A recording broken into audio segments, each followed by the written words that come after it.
So we are from Group 9. Let me introduce you our group members. This is Anyan, this is Ian, I'm Woon Lee, and this is Kok Yong, and this is Edmund.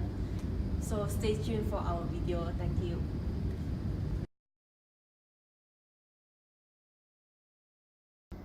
First of all, let me introduce you the wind turbine. A wind turbine is to extract energy from the wind. So as the wind blows past the windmill sails, it will change kinetic energy to mechanical energy, and from mechanical energy to electrical energy. So the wind turbine that we design is most likely a reaction turbine. A reaction turbine is a turbine that developed torque by reacting to pressure and weight of fluid. So the more fan blades, it can catch the wind energy better. There are two main objectives in this project. The first one is to design a wind turbine prototype which will meet the requirement of the power output. The second objective is to investigate the factors which affects the efficiency of a wind turbine.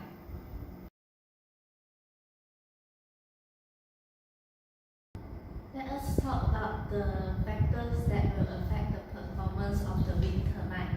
First of all, in reality, the power output of the taller wind turbine is greater due to the fact that the wind speed is greater at higher altitude.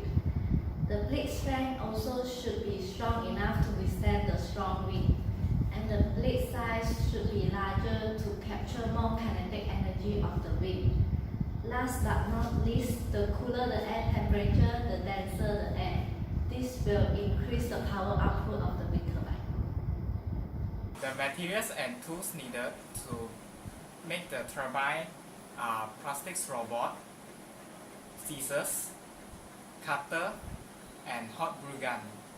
The setup of the turbines includes our turbines, wind source powered by battery, a motor to generate power, and a multimeter to measure the output voltage.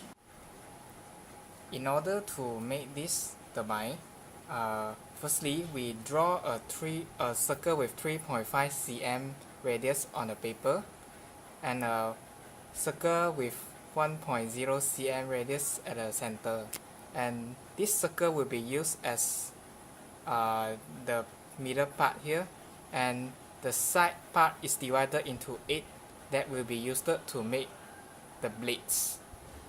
And then we cut it out, and we use hot glue gun to glue it at certain angle, and this is how we make our turbine. Now I would like to explain about the design of the turbine. First, we take into consideration the number of blades, the angle of attack, and also the shape of the blade. In order for the blade to fully transmit its power to the shaft, we make sure that it is well secured with sticky tack to the shaft, so that there are no energy losses to the surrounding. We use this as our first design. It has relatively large blades, right angle triangle blades, and also have 8 blades on the turbine. So when tested, it only generates around 3 millivolts of voltage compared to a control of 15 millivolts. So we identified the problem as there is eccentricity on this turbine, as the circle is not exactly in the center. That's why there are power losses to the surroundings. For the second design, we also use a relatively same shape of blades, and also kept the 8 number of blades on the turbine. When tested, it also generates around 3 millivolts of voltage compared to the first one. Therefore, it is still not enough to generate enough power to rotate the shaft. For the third design, we use a quadrant shaped blade, and also kept the 8 number of blades. However, we increased the angle of attack of the blades. Therefore, it shows an increment to 8 millivolts of voltage compared to the first and second design. Therefore, this is an improvement, and this turbine has more efficiency compared to the first and second design.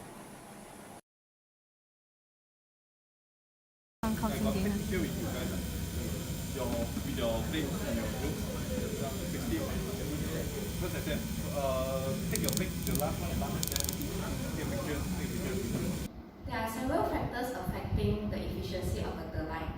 Firstly, the blade should be evenly spaced and the angle of each blade should be the same.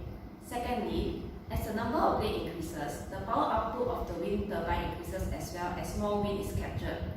Thirdly, the concentricity in the center of the wind turbine is important to avoid eccentricity and wobble in the shaft.